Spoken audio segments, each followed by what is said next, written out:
हरे कृष्णा। सभी को दंडवत प्रणाम। आप लोगों का श्री श्री भक्ति रसामृत सिंधु में स्वागत है।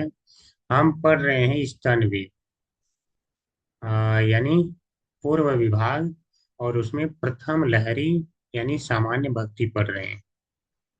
तो सामान्य भक्ति फिर हम वहां से कंटिन्यू करेंगे। हमने देखा था भक्ति में जो भाव भक्ति के गुण होते हैं, ठीक है। तो प्रथम दो गुण क्या हमने पढ़े थे? भक्ति क्या है? क्लेश अग्नि है। क्लेश अग्नि, ठीक है। तो क्लेश अग्नि, सुभदा, यह दोनों गुण जो है सामान्य भक्ति के थे। फिर मोक्ष लघुता कृता सुदुर्लभा, यह दोनों गुण भाव भक्ति के हैं। तो भाव भक्ति में भी क्लेशों का नाश होता है, तब तक भी क्लेश रहते हैं और तब तक भी शुभता चलती रहती है और शुभता ऐड होती जाती है आपके जीवन में। फिर हमने पढ़ा था सो दुर्लभा की भक्ति जो है सब कुछ तो देती है, आपके जीवन में सारी सुविधा देती है, सुख प्रदान करती है, पापों का हरण करती है, भगवान का धाम भी देती है। लेकिन साथ में क्या है? सुदुर्लभ है, अत्यंत दुर्लभ है। तो इसके हमने दो कारण पढ़े थे कि अत्यंत दुर्लभ है। तो क्या क्या कारण है, कोई बताएगा? क्या दो कारण है भक्ति के दुर्लभ होने के? क्यों जल्दी प्राप्त नहीं होती? रमेश प्रभु जी ने कल सही बताया था, उनके अलावा और कोई बताना चाहता है?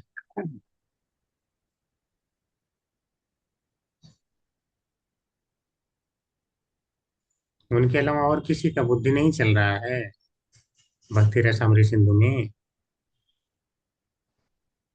किसी का तो चल रहा होगा। फिर मतलब आप लोग ध्यान से नहीं पढ़ते। ठीक है, पहला है अनासंग साधन।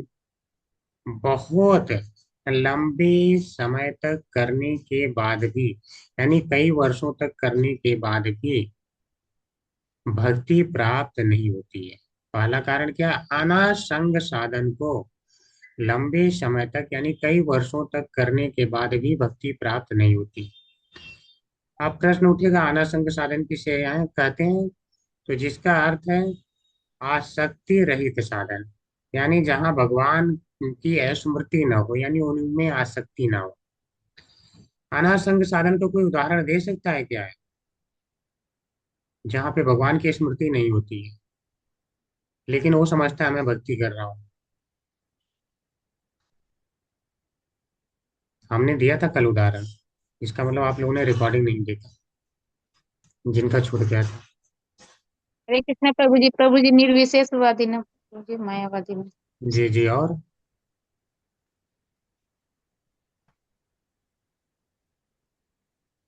अरे जैसे कंबल बांटना, कहीं कोई जी कंबल बांटता है, जी सोचता प्रभु है। जी, वो भौतिक कार्य में लगे हुए हैं नाम कमाने के लिए प्रभु जी। हाँ, तो वो जैसे क्या है कि अनासंग साधन है, वो इसमें भगवान की स्मृति तो नहीं है ना, भगवान में आसक्ति तो नहीं है।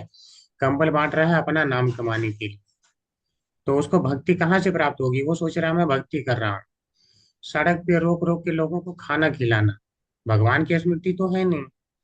ठीक है, आप तो अपना नाम कमाना चाहते हैं, देखो इतने लोगों को खाना खिलाया। तो वो उसमें भगवान की स्मृति नहीं हो, अभी वही आप प्रसादम खिलाएं तो आपको भगवान की स्मृति रहेगी। यानी आसक्ति रहित साधन वो नहीं कहा जाएगा, वो आसक्ति सहित साधन है। तो वो अनासंग साधन नहीं है जिसमें भगवान की स्मृति है, उसको असंग साधन कहते। समझ गए? तो ये है।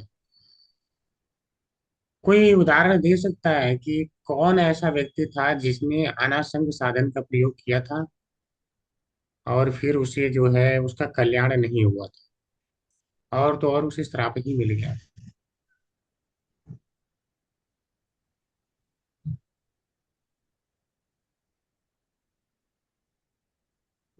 तो सब भूल जाते हैं आप लोग। राजा नृग, राजा नृग की कथा, जहाँ पर इतना दान पुण्य करते थे और उनमें भगवान के लिए तो करते नहीं थे, अपना उनका अपना नाम कमाते थे। तो लास्ट में क्या मिला था? सारे उनको ब्राह्मणों ने श्राप दिया और एक जो है छिपकली बन करके जाके कुएं में पड़े थे। भगवान ने उनका उद्धार किया था।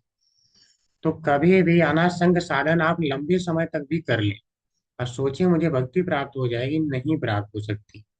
बाकी जैसे निर्विशेष ब्रह्म है, उसमें आप भगवान पे तो ध्यान कर ही नहीं रहे हैं, भगवान की स्मृति तो है ही नहीं। तो अनासंग साधन है, आप कितने साल तक कर लो, कई जन्मों तक कर लो। तो इसीलिए भगवान ने क्या बोला कि बहु नाम जन्म नामन्ते ज्ञानवान माम प्रपद्यते वासुदेव सर्वमिति स महात्मा सुदुर्लभ। यानी ज्ञानियों को बहुत जन्म लग जाते हैं केवल इतना जानने में कि वासुदेव सर्वमिति, सब कुछ तो वासुदेव है। यानी वो इतना ही नहीं बात जान पाता है, अगर इतना जान लेता तो उसकी जो है वो भक्ति होने लगती। एक दूसरा कारण था हरि नाच आसुदेति, यानी भगवान हरि भक्ति को जल्दी देना भी नहीं चाहते। अगर मान लो आसंग साधन है, यानी भगवान की स्मृति है भी उसमें, तो भी जल्दी नहीं देना चाहते। यानी वो चाहते हैं कि आसंग साधन तो हो, लेकिन अन्य अभिलाषिता शून्यम हो। आसंग साधन कैसा हो, जिसमें भगवान की स्मृति तो हो। बहुत से लोग ऐसे भगवान की स्मृति होती है, वो राम राम जपते हैं, लेकिन इसलिए राम राम जपते हैं कि एक दिन राम बन जाऊंगा। तो फिर आपकी अन्य अभिलाषिता शून्यम नहीं हुई। अन्य अभिलाषिता शून्यम का अर्थ है केवल भक्ति का आप प्राप्त करना चाहें, यानी भगवान की सेवा प्राप्त करना चाहें। इसके अलावा अन्य कोई भी अभिलाषा है तो भी हरि जल्दी भक्ति नहीं देते हैं। ठीक है, क्यों नहीं देते हैं? कारण यही है कि भगवान खुद सेवक बन जाते हैं। ठीक है, जो भक्तों के सेवक खुद बन जाते हैं तो उसके पहले खूब परीक्षा लेते हैं कि अन्य अभिलाषा तो नहीं है। क्योंकि यहाँ पर कि अगर भगवान की सेवा के अतिरिक्त तो कोई अन्य अभिलाषा नहीं होगी, तो फिर भगवान भी आपके सेवक ही बन जाते हैं। तो दो कारण है, अनासंग साधन लंबे समय तक करने पर भी भक्ति नहीं मिलती है, और हरि भी उसे जल्दी नहीं देना चाहते। इन दो कारणों से भक्ति सो दुर्लभ है। तो क्या क्या कारण है, कोई बताएगा?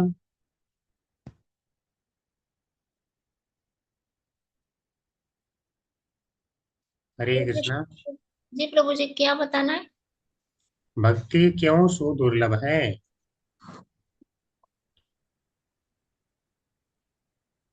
ठीक है। हरे कृष्ण प्रभु प्रभु प्रभु जी। जी। एक तो अनर्संग बताए प्रभु जी कि हम्म, मैंने वो, हरे कृष्ण प्रभु जी।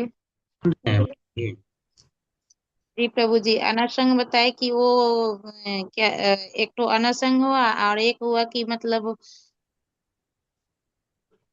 हरे कृष्ण प्रभु जी। प्रभु जी, एक तो अनासंग जिसमें कि भगवान के प्रति रुचि नहीं होती है, और दूसरा आसक्ति के साथ में वो साधन नहीं होते हैं। हाँ, दूसरा है आसक्ति के साथ करने पे भी हरि खुद नहीं देना चाहते हैं जल्दी। हाँ, क्योंकि वो चाहते हैं कि आप भक्त की उनमें दृढ़ अ, आसक्ति हो जाए, उसके बाद ही भक्ति देते हैं वो। हाँ, दृढ़ आसक्ति हो और अन्य अभिलाषिता शून्य में हो जाए, केवल उसे भक्ति ही चाहिए। ठीक है, इसलिए वो नहीं देते। बताओ, दो लाइनें आप नहीं बता पा रहे हैं। पूरा का पूरा भक्ति रसामृत सिंधु समझ जाएंगे ना, इसका मतलब आप लोग मेहनत ही नहीं कर रहे। अरे दो चार बार जाइए, रिकॉर्डिंग देखिए, दो चार बार पढ़िए अपने आप, तब समझ में आएगा। नोट बनाइए, ऐसे नहीं समझ में आने वाला। फिर मैं केवल चिल्ला चिल्ला के थक जाऊंगा। आप ये सिद्ध करेंगे कि ये दोनों कारण जो है दिए गए हैं शास्त्रों में। ठीक है, पहला तत्राध्याय यथा तंत्री, यानी अध्याय यानी प्रथम, जो पहला वाला कारण है कि अनासंग साधन यदि वो आसक्ति यानी रुचि रहित साधन हो, तो बहुत काल तक करने के बाद भी हरि भक्ति नहीं मिलती। उसको अब तंत्र से सिद्ध कर रहे हैं, वहां पे दिया गया है। तंत्र में, सातवें तंत्र में दिया गया है। उसमें से प्रथम प्रकार की सुदुर्लभता तंत्र में इस प्रकार वर्णित है। आसक्ति रहित अर्थात रुचि रहित होकर बहु साधन करते रहने से बहुत काल तक भी हरि भक्ति नहीं मिलती। तो चाहे आप 50 साल तक इस्कॉन में जुड़े रहे, मान लो आप वहां जुड़ करके सोच रहे हैं कि मैं तो मैनेजर बन जाऊं, आपकी ये आसक्ति है, तो अन्य अभिलाषिता शून्यम नहीं। ठीक है, मैं तो सीनियर भक्त हो गया हूँ, आपकी इसमें आसक्ति हो गई, तो अन्य अभिलाषिता शून्यम नहीं है, 50 साल वहां पे जुड़े रहो, पूरा उम्र बिता दो, भक्ति नहीं मिलेगी।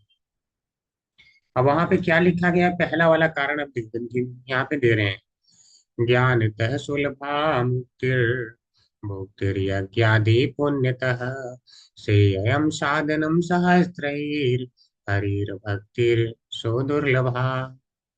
ज्ञानतः सुलभा मुक्तिर मुक्तिर्यज्ञादि पुण्यतः श्रेयम साधनम सहस्त्रैर हरिर्भक्ति सो दुर्लभा।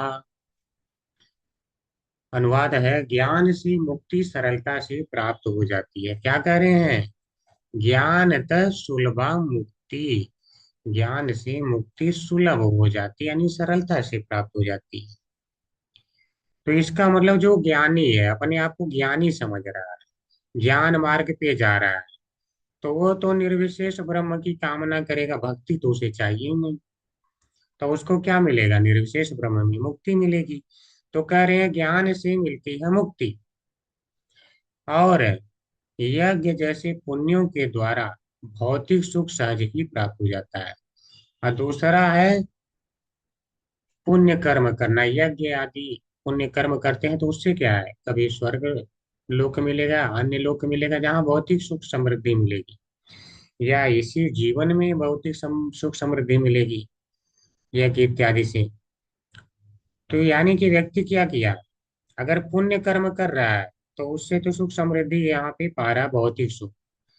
मुक्ति से क्या पा, ज्ञान से क्या पा रहा है? मुक्ति। और पुण्य कर्मों से पा रहा है मुक्ति। यानी ज्ञान का लक्ष्य मुक्ति है। ज्ञान का उसने मार्ग क्यों अपनाया? क्योंकि मुक्ति चाहिए। कर्म कांड में क्यों लगा है? क्योंकि उसे भौतिक भोग चाहिए। करें जब उन लक्ष्यों की प्राप्ति के लिए हजारों प्रयासों से समर्पण हो जाए।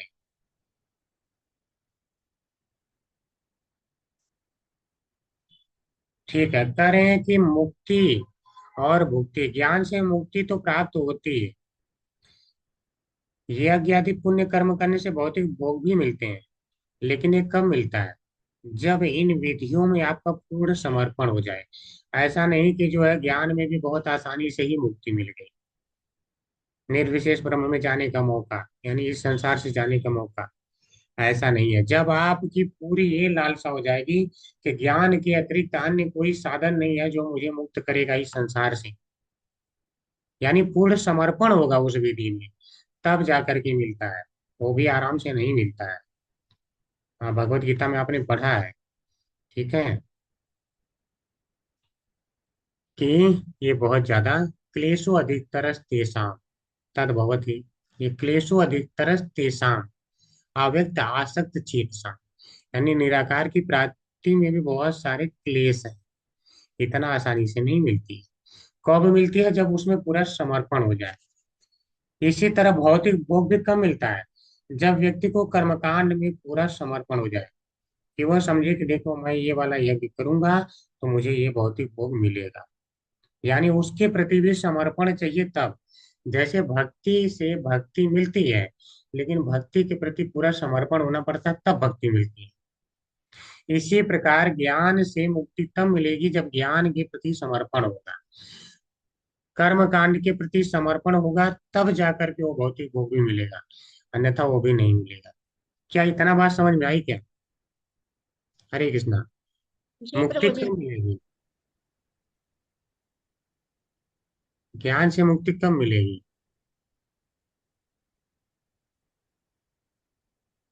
ज्ञान मार्गी को भी मुक्ति कब मिलेगी? निराकार ब्रह्म में जाने का मौका कब मिलेगा? तब प्रभु जी वो समर्पण के साथ करेगा। हाँ, यानी ज्ञान में ही समर्पित हो जाएगा, कि ज्ञान ही एक माध्यम है। बहुत सारे इस संसार में दिखते हैं निर्विशेषवादी, जिनको लगता है बस यही माध्यम है और कोई माध्यम नहीं है, उन्होंने पूरी दुनिया ही छोड़ दिया है उसके पीछे, तब जाकर के मिलता है। समझ रहे हैं? ऐसे ही। लेकिन भगवान की भाव भक्ति हजारों प्रकार की साधनाओं से भी प्राप्त नहीं हो सकती, क्योंकि उनसे आसक्ति उत्पन्न नहीं होती। अन्य अन्य बहुत सारे साधन किए, तो धीरे धीरे आप जो है जब आसक्ति आपने ला दिया ज्ञान में तो आपको मुक्ति मिली, कर्म कांड में आसक्ति लाया तो मुक्ति मिली।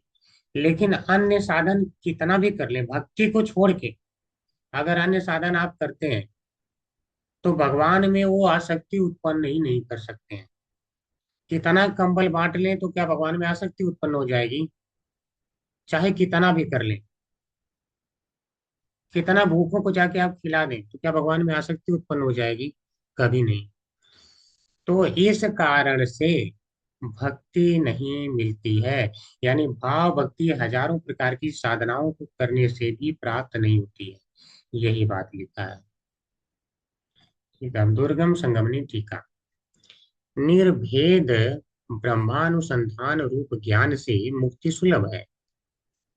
यज्ञ आदि पुण्य से भुक्ति अर्थात भोग सुलभ है, किंतु सहस्त्रों साधनों से भी हरि भक्ति सुदुर्लभ है।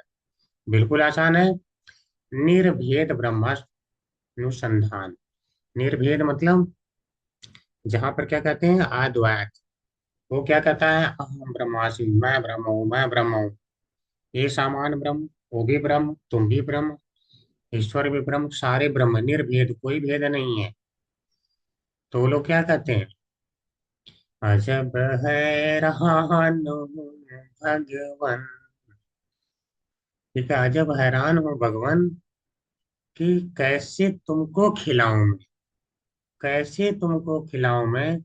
रोटी भी ब्रह्म है, तुम भी ब्रह्म हो, ब्रह्म को ब्रह्म कैसे अर्पित करूं मैं, कुछ ऐसे लोग गाते हैं। ठीक है, फिर मैं भी ब्रह्म, आप भी ब्रह्म, तो ब्रह्म को ब्रह्म की सेवा में कैसे लगाऊं मैं। अजब हैरान हूँ भगवान। तो वो लोग क्या है, बड़े हैरान रहते हैं कि सब कुछ ब्रह्म है तो ब्रह्म को ब्रह्म कैसे अर्पित करूं। और जब उनसे पूछो अच्छा रोटी भी ब्रह्म है, तुम भी ब्रह्म हो, और जब अपने को ठूस ठूस के खिलाते हो तब तो नहीं कहते हो जब हैरान हो भगवान मैं अपने आप को कैसे खिलाऊं मैं। ठीक है, तब तो नहीं कहते हो। कैसे चढ़ाऊं मैं फूल, कैसे चढ़ाऊं, वो भी ब्रह्म तुम भी ब्रह्म। हाँ, तो ये बात, तो ये लोग हैरान ही रहेंगे। तो कह रहे हैं जब वो जो इस प्रकार के हैरान होते हैं उनको क्या है, मुक्ति तो मिलती है, और जो यज्ञ आदि पुण्य कर्म करते हैं भौतिक भोग मिलती है, किंतु सहस्त्रों साधनों से भी हरि भक्ति सुदुर्लभ है। यानी कितने भी साधन कर ले, अब कितने भी साधन कर ले तो इसका मतलब ये मत समझना कि भक्ति वाला साधन करूंगा तो भी नहीं प्राप्त होगा, ये मत समझना। अनासंग साधन को केवल कहा मना किया गया है। आपको मंगल आरती अटेंड कर रहे हो तो आपकी भगवान में आसक्ति होगी, क्योंकि वो आसंग साधन है। भगवान के लिए भोग अर्पित कर रहे हैं तो ये आसंग साधन है। नहीं तो यहाँ इतना सुदुर्लभ का अर्थ तो ये मत समझ लेना कि भक्ति मिलेगी ही नहीं, दोनों में अंतर समझिएगा। इस प्रकार तंत्र का मत है, उसका विचार यहाँ पर करते हैं। यहाँ पर ज्ञान यज्ञ आदि पुण्य को आसक्ति के साथ ही करने के लिए कहा गया है। ध्यान दीजिए क्या कहा गया है, अगर ज्ञान और पुण्य कर्म करते हैं यज्ञ आदि तो उन कर्मों में भी आसक्ति होनी चाहिए, ज्ञान में आसक्ति होनी चाहिए। अगर आसक्ति नहीं होगी तो आप उसे भी अच्छे से नहीं करेंगे, तो आपको मुक्ति और भुक्ति भी नहीं मिलेगी। इसका अर्थ है कि उनमें आसक्ति होना चाहिए। मान लो कोई कर्मकांड में बहुत आसक्ति हो तो उसे ये तो पता नहीं कि कर्मकांड ने भगवान, कर्मकांड को भगवान ने दिया है, अर्थात थोड़ा सा वो भगवत भक्ति मिश्रित हो रही है। तो अर्थात ज्ञान और कर्म कांड भी अपना फल तभी देते हैं जब उनमें थोड़ी बहुत भक्ति मिश्रित होती है। अगर भक्ति का लेश मात्र भी मिश्रण ना हो तो वह भी नहीं प्राप्त होगा। मान लो देवताओं पे आपने विश्वास किया तो एटलीस्ट भगवान की एक संस्था पे आपने विश्वास किया कि देवता इसके लिए नियुक्त किए गए हैं, तो भी आपको भक्ति का मिश्रण थोड़ा सा हुआ, जिसके कारण ही फल प्राप्त होता है। तो ज्ञान और यज्ञ आदि पुण्य कर्म भी फल तभी देते हैं जब थोड़ी भक्ति होती है, क्योंकि ज्ञान यज्ञ आदि पुण्य को आसक्ति के साथ नहीं करने से मुक्ति और भुक्ति की भी सिद्धि नहीं होगी। स्पष्ट है। सुलभता से मिलने की तो बात ही दूर है, यानी अगर उनमें आसक्ति साधनों में नहीं है तो वो भी नहीं प्राप्त। अतः सहस्त्र साधन से भी आसक्ति ही प्राप्त होती है, ऐसा अर्थ प्राप्त होता है। यानी बहुत सारे जब ज्ञान मान लो इकट्ठा करते हैं तो धीरे धीरे आपको ज्ञान में आसक्ति होती है। बहुत सारे कर्मकांड करते हैं तो उनमें करते करते उसी में आसक्ति हो जाती है। ठीक है, जिसके साथ में हम रहते हैं उससे आसक्ति हो जाती है ना। जैसे भक्ति करता है तो व्यक्ति की भक्ति में आसक्ति हो जाती है। तो क्या कहा गया है, ध्यायते विषयान पुंस संगस्तेषु उपजायते, संगात संजायते काम, संगात संजायते काम, संग से आसक्ति उत्पन्न होती है। ठीक है, तो श्लोक के अर्थ में विरोधाभास से बचने के लिए ऐसा अर्थ करना आवश्यक है। क्यों? यदि हम साधना सहस्त्र यानी हजारों साधनाओं से वो ध्यान में न रखें तो श्लोक का अर्थ ही अर्थहीन हो जाता है। अब अगर कहा जाए कि देखो, हजारों साधनों को करने के बाद भी मान लो भक्ति नहीं प्राप्त होती है, अगर हम यह कर नहीं करें तब क्या होगा? तब ये कहेंगे अच्छा कुछ भी कर लो भक्ति प्राप्त हो जाएगी। इसीलिए कह रहे हैं कि ऐसा अर्थ नहीं लेना है। ये अर्थ लेना पड़ेगा कि भक्ति को छोड़ के हजारों साधन आप कर रहे हैं तो भी भक्ति नहीं प्राप्त होगी। केवल भक्ति प्राप्त करने के लिए भक्ति ही करना पड़ेगा, अन्य कोई उपाय नहीं। यह दोनों बातें एक साथ विरोधाभासी प्रतीत होती हैं, इसलिए सही अर्थ यह है। अब सही अर्थ समझिए। सही अर्थ क्या है? ज्ञान और कर्म हजारों साधनों के माध्यम से जब उनके प्रति पूर्ण समर्पण उत्पन्न हो जाता है तब मुक्ति और भोग की प्राप्ति सहजता से ही कराते हैं। कुल मिला जुला के क्या दिए हैं अर्थ, कि ज्ञान और कर्म भी तभी भोग और मुक्ति प्राप्त कराते हैं जब इनमें समर्पण होता है। ज्ञान के प्रति पूर्ण समर्पण या कर्मकांड के प्रति समर्पण। कुछ लोग ऐसे ऐसे कर्मकांडी आप देखेंगे, उनको आप भक्ति में लाना चाहो आएंगे नहीं। उनको बस यही पता है सूर्य को जल दे दो तो हो गया। ठीक है, हम सारे रोगों से मुक्त रहेंगे, उन्हें यही पता है। ये नहीं जानेंगे राम रसायन तुम्हारे पासा, सदा रहो रघुपति की दासा। राम नाम की रसायन लेकर के हनुमान जी घूम रहे हैं, रसायन यानी दवा ही लेकर के घूम रहे हैं। तो भगवान का नाम ही दवा है। उनको ये विश्वास नहीं है, उनको कर्मकांड में विश्वास है। समझ रहे हैं? यह भी समझना चाहिए कि यदि आसक्ति का अर्थ है केवल उसी मार्ग पर एक निष्ठ चित्त का स्थिर हो जाना, तो ऐसी एकाग्रता अभी ज्ञान उनका शरीर नहीं दिखा रहा। ज्ञान या कर्म के मार्ग में सहजता से उत्पन्न नहीं होती। क्या कह दिए?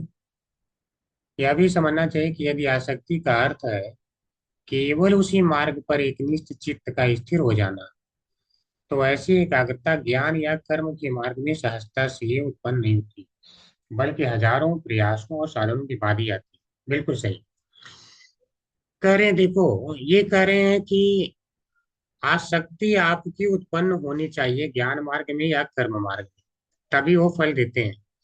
तो आसक्ति भी इतनी आसानी से नहीं उत्पन्न हो जाती चाहे कितनी भी साधन कर ले। ठीक है, पहली बात तो केवल उसी मार्ग पर एक निश्चित चित्त से स्थिर होना पड़ेगा कि भैया इसके अलावा और कोई उपाय नहीं है। समझिए, तब जाकर के जब ये समझेंगे तब जाकर के कोई साधन करेंगे तो वो काम करेगा। जिस गुरु के पास जाएंगे वो बोलेगा कि हाँ निराकार है तो आप मान जाएंगे निराकार है। ठीक है, तब जाकर के आपको विश्वास जब उसमें कर लेंगे, समर्पण कर लेंगे, तब जाकर के वो भी देता है। यानी ज्ञान से मुक्ति मिलेगा और आ, पुण्य इत्यादि करने से भोग मिलेगा। अब इसको बताए हैं क्या है, ऐसा नहीं है कि मतलब आसानी से ज्ञान मार्ग से मुक्ति मिलती है भगवत गीता में, क्योंकि भगवान ने कहा है क्लेशो वधितरस्तेषां व्यक्त्यासक्त चेतसाम् अव्यक्ता हि गतिर्दुःखम् देहवद्भिर्यवाप्यते। करें देहवद भी यानी जो देहधारी, उसके लिए बता रहे हैं कि निराकार पे ध्यान रखना बहुत कठिन है। ठीक है, निराकार पे ध्यान रखना बहुत कठिन है। उन सच्चिदानंद घन निराकार ब्रह्म में आसक्त चित्त वाले व्यक्तियों के साधन में अधिकतर परिश्रम ही है। क्लेशो यानी बहुत ज्यादा क्लेश आदि तरस करें, बहुत ज्यादा परिश्रम है। क्यों? आप बोल रहे हैं कि निराकार पे ध्यान दो, कौन निराकार पे ध्यान दे पाएगा? मान लो किसी को बोला जाए, देखो आपकी जो जिससे शादी हो रही है ना, वो लड़की का कोई साइज नहीं है। बोलेंगे यार साइज नहीं है, हाँ कोई आकार नहीं है। अच्छा ठीक है, शादी करवा रहे हैं ना, दिखती कैसी? नहीं दिखती नहीं है, दिखती भी नहीं है। अरे तो कुछ तो होगा, कुछ तो आकार प्रकार होगा। नहीं नहीं नहीं, नहीं, नहीं निराकार है। तो आदमी क्या कहेगा, भाई निराकार है तो अपने पास रखो, हमको नहीं करनी है शादी। ठीक है। वो कहाँ ध्यान लगाएगा कैसी है? अरे काली है, लंबी है, गोरी है, मोटी है, चौड़ी है, जो भी है, कुछ तो भाई बताओ, कुछ तो बताओ। ध्यान लगाने के लिए ध्यान लगाए कहाँ? ध्यान तो कहीं लगता है ना, किसी वस्तु, व्यक्ति, स्थान, कहीं तो लगाना पड़ता है। ध्यान क्या है? ध्यान तो एक भौतिक है। जब तक वो भगवान का के लिए ना प्रयोग किया जाए तब तक तो भौतिक है, तो भौतिक तो भौतिक पे लगेगा। मन क्या भौतिक है, तो मन जो है भौतिक चीजों पे ही तो लग सकता है ना। भौतिक चीजें तो निराकार है नहीं, सबका तो आकार है कुछ न कुछ, कुछ तो है ही, किसी न किसी रूप में अनुभव करते हैं। अब आप करें आकार ही नहीं, तो बोले बहुत कठिन है देहधारियों के लिए ध्यान देना। वहां करें परिश्रम ही, अधिकतर परिश्रम ही, क्योंकि देहाभिमानियों के द्वारा अव्यक्त विषय गति दुख पूर्वक प्राप्त की जाती है। समझ रहे हैं? क्योंकि आप हैं भैया देह वाले, और आप प्राप्त करने चले हैं अव्यक्त, तो दुख पूर्वक प्राप्ति की जाती है। यानी भगवान भी परेशान होकर बोलते हैं, ठीक निराकार में आना चाहता हूँ, लो आ जाओ निराकार में। आगे भी कहा गया है श्रीमद् भागवत में। ये क्या है? निराकार वाला क्या है? अनासंग साधन, समझिए, यानी भक्ति नहीं मिलेगी, ये सिद्ध हुआ। आगे भी है, इति ते भगवत इति ते भगवत वाचताम शृण्वन्तो अपि न शुश्रुवः क्षुद्राशा भूरि कर्माणो बालिशा वित्तमानिनः। थोड़ा सा मैं आप लोगों को बता देता हूँ तो समझ में आएगा। एक बार क्या हुआ कि जो है आ, बहुत सारे पढ़े लिखे विद्वान ब्राह्मण थे, वो लोग यज्ञ कर रहे थे। यज्ञ किस लिए कर रहे थे? कि उन्हें स्वर्ग की प्राप्ति हो जाए। तो इसी को कहे हैं क्षुद्र आशा, यानी उनकी आशाएं बड़ी छोटी सी, बालिशा, बच्चों की तरह। ठीक है। अल्लाह अपने आप को मानते कैसा थे वे? वृद्ध मानिना, अपने आप को वृद्ध मानते थे। हाँ हम देखो बड़े समझदार हैं, हम लोग यज्ञ कर रहे हैं, यज्ञ से हमको स्वर्ग मिल जाए। देख रहे हैं बुद्धिमान, बच्चों जैसे हैं, अपने आप को वृद्ध मान रहे हैं। क्षुद्र आशा, स्वर्ग जैसी छोटी सी इच्छा है उनके मन में। तो वो लोग जो है यज्ञ कर रहे थे। तो उसी समय जो भगवान कृष्ण जो है वन में अपने जितने ग्वाल बाल हैं उनके साथ में विराजमान थे, और बलराम जी भी थे। तो भगवान कृष्ण बोले कि ठीक है, वो ग्वाल बाल बोले हमें बहुत भूख लग रही है। तो भगवान ने बोला कि आप एक काम करो, आप लोग जाओ और वहां जाके ब्राह्मणों को बता देना कि ये जो यज्ञ कर रहे हो ना, तो स्वयं जो है भगवान श्री कृष्ण ही हमें भेजे हैं और बलराम जी भेजे हैं, और वह भोजन मांग रहे हैं, तो यह जो यज्ञ का भाग है उन्हें दो। तो ये लोग जा करके बताए कि भगवान भूखे हैं और भगवान के मित्रों के लिए भी चाहिए। तो उन्होंने नहीं दिया, उन्होंने नहीं दिया। क्यों? क्योंकि जो यज्ञ है, यज्ञ जो याचना वहां पे कर रहे हैं, वो यज्ञ से जो प्राप्त करने की इच्छा है, उनकी कुछ न कुछ इच्छाएं हैं, अन्य अभिलाषिता शून्य में नहीं है। इच्छा कैसी है? भौतिक भोग। और जब तक भुक्ति इत्यादि का रहेगा तब तक व्यक्ति क्या है, भक्ति नहीं समझ पाएगा क्या है, चाहे कितना पढ़ ले, चाहे कुछ भी कर ले। तो उन्होंने नहीं दिया। इसके बाद जो है उनके मित्र लौट आए, भगवान बहुत मुस्कुराए, जब इन्होंने बताया तो मुस्कुराए। कहे अब एक काम करो, उन ब्राह्मणों की जो पत्नियां हैं उन्होंने कभी नहीं पढ़ा है शास्त्र, जाके उनसे कहो। तो उन पत्नियों ने सुन रखा था भगवान के बारे में, तो वो जानती थी कि हाँ कृष्ण ही भगवान है। तो जैसे ही भगवान ने बोला, मित्रों ने जाके बताया, तो तुरंत सारी जो ब्राह्मण पत्नियां हैं अपना सब कुछ त्याग करके बढ़िया बढ़िया जो है पकवान बना के और लेकर के भगवान की सेवा में स्वयं चली आई। और आकर के बोली हुई कि अब तो हमें कहीं नहीं जाना, अपने पतियों के पास भी नहीं जाना, हम सब कुछ छोड़ के ही आए हैं आपकी शरण में। आप परम ब्रह्म हैं, आप भगवान हैं। तो उन्होंने कहा नहीं, आप लोग चली जाइए, वो लोग यज्ञ कर रहे हैं, उन्हें यज्ञ में आपकी हेल्प की आवश्यकता है। तो भगवान ने स्वीकार किया और उनकी भक्ति को स्वीकार किया। और फिर जो है इन्होंने कहा कि ब्राह्मण पत्नियों ने कि हमें क्या वे अपनाएंगे। तो भगवान ने कहा हाँ, मेरे आशीर्वाद से अपना लेंगे। तो जब ये लोग जाती हैं तो अपना लेते हैं, वो कहानी बाद में आगे चलती है। लेकिन सार ये है कि जब तक अनासंग साधन है तब तक आपको भक्ति नहीं मिलेगी। तो वो लोग चाहे कितना भी पढ़ लिख गए थे, वो असंग साधन नहीं थे, उनको भगवान को जान ही नहीं पाए। यज्ञ पुरुष कौन है वो नहीं जान पाए। तो यहाँ पे इस श्लोक में यही बताया गया है। इस प्रकार भगवान के अन्न मांगने की बात सुनकर भी उन ब्राह्मणों ने उस पर कोई ध्यान नहीं दिया। वे चाहते थे स्वर्ग आदि तुच्छ फल, और उनके लिए बड़े बड़े कर्मों में उलझे हुए थे, यानी बहुत बड़ा यज्ञ में उलझे हुए थे। यज्ञ कर लो वो मिल जाएगा। और यहाँ भगवान स्वयं भेजे हैं, यानी भगवान ही मांग रहे हैं, उन्हीं को नहीं दे रहे हो, क्या यज्ञ कर रहे हो। तो सच पूछो तो वे ब्राह्मण ज्ञान की दृष्टि से बालक ही थे, परंतु अपने आप को बड़ा ज्ञान वृद्ध मानते थे, यानी सोचते थे हम बहुत बड़े ज्ञानी हैं। समझ रहे हैं, ये उनका भाव था। इसलिए उन दोनों के साथ संगत्व शब्द का अर्थ है निपुणता के साथ आचरण करना। तो वास्तव में होना क्या चाहिए था, निपुणता के साथ आचरण करना चाहिए। एक तरफ निपुणता के साथ उन्होंने आचरण नहीं किया ब्राह्मणों ने, और दूसरी तरफ ब्राह्मण पत्नियों ने निपुणता के साथ आचरण किया। तो निपुणता तो यही है कि आप जान जाएं कि भगवान कौन है, नहीं तो फिर आपका फायदा क्या है, सारा ज्ञान तो व्यर्थ ही गया।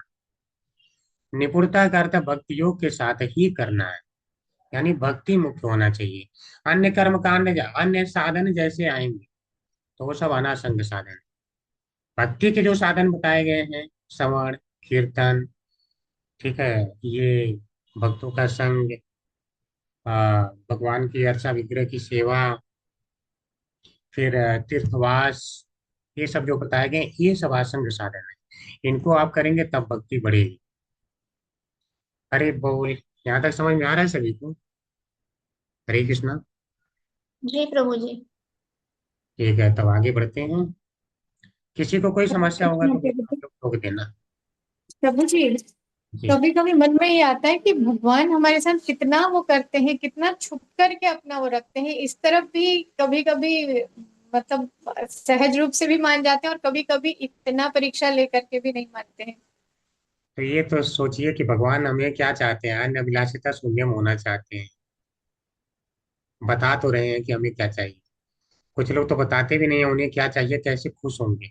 भगवान बता तो रहे हैं। जी, यहाँ ब्राह्मण लोग भी तो उन्हीं के लिए यज्ञ कर रहे थे, लेकिन भगवान अगर चाहते तो उनसे ले सकते थे बहुत आसानी से कि मैं ही भगवान हूँ, मुझे दे दो, मैं अर्पित कर दूं। लेकिन वहां पे उनको अंधकार में रख दिया कि हाँ, आप करते रहो तुम यज्ञ। लेकिन उस तरफ ब्राह्मण पत्नियों को वो दे दिया कि हाँ, बहुत सरलता दे दी कि हाँ, उन्होंने अपने हस्बैंड मतलब अपने पति लोगों से भी नहीं पूछा और जी। भगवान को समर्पित कर दिया।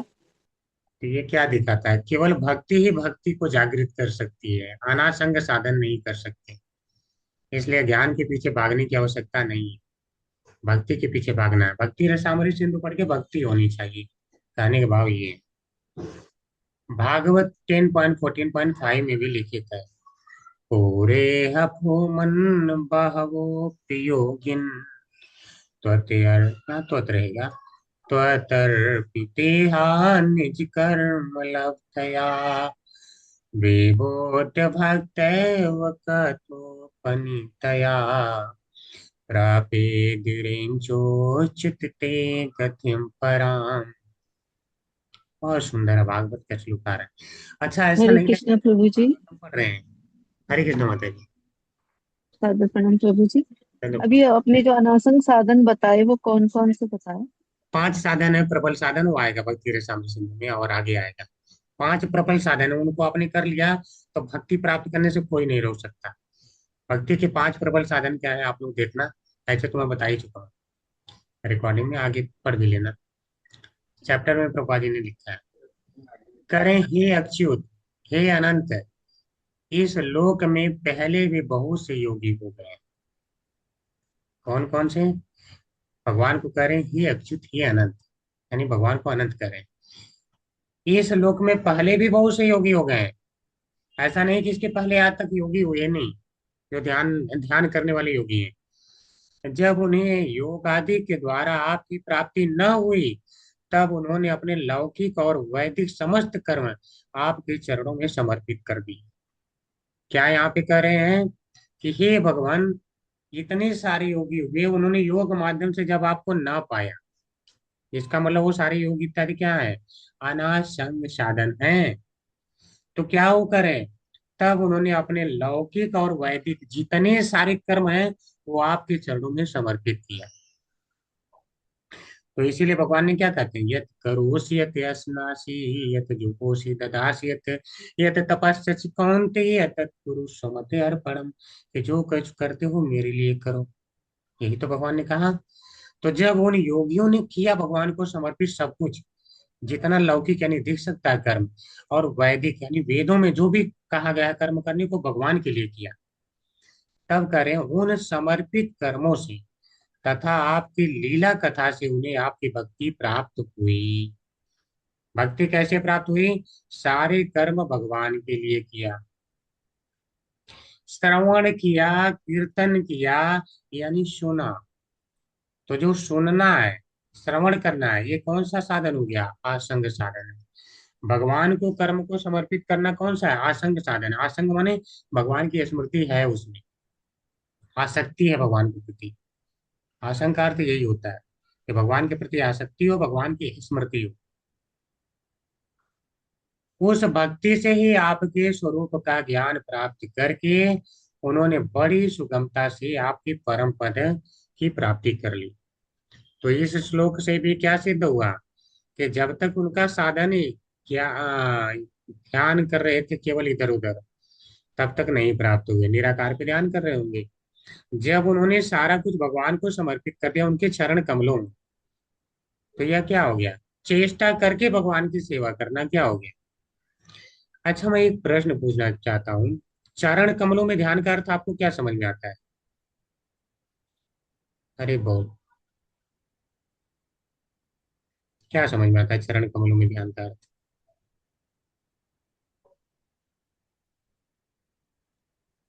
श्री कृष्ण प्रभु जी। हरे कृष्ण। प्रभु जी, जब हम भगवान को याद करें तो उनके चरण कमल हमें सबसे पहले याद आने चाहिए, फिर भगवान का स्वरूप याद आना चाहिए। जी, और और जैसे हम करते हैं, कई जपा भी करते हैं तो भगवान के चरण कमलों को याद करते हुए करते हैं। हरे कृष्ण। जी, और कोई चरण कमलों की सेवा का अर्थ क्या है? मुझे ऐसे फील होता है कि चरण कमल में होना मतलब हम उनके दास है और सेवक है ऐसे। ठीक है, लेकिन मैं थोड़ा बता देता हूँ। अगर चरण कमलों की सेवा कहा जाए तो इसका अर्थ है आप बार बार चरण ही मत समझिए। भगवान के जो कथाएं आप सुन रहे हैं वह भी उनके चरण कमलों में ही सेवा है। भगवान के जो प्रचार प्रसार में लगे हैं वह भी वो सेवा भगवान के चरण कमलों में ही आप कर रहे हैं। जो भी सारी सेवाएं हैं, चाहे कोई भी सेवा हो, भक्त ये कहता है भगवान मैं तो आपके चरण कमलों से ऊपर नहीं जा पा रहा हूँ। भक्त का ये एक है दैन्य भाव है, विनम्र भाव है। जैसे जैसे भक्ति करता है वो दैन्य लाता है कि मैं तो उस योग्य ही नहीं हूँ। लेकिन भक्त कोई भी सेवा करता है उसको चरण कमलों की सेवा ही कहता है। ठीक है, अगर आप सुन भी रहे हैं तो भगवान मैं तो आपके चरण कमलों की सेवा में ही लगा हूं, बस उतना ही प्राप्त हो जाए।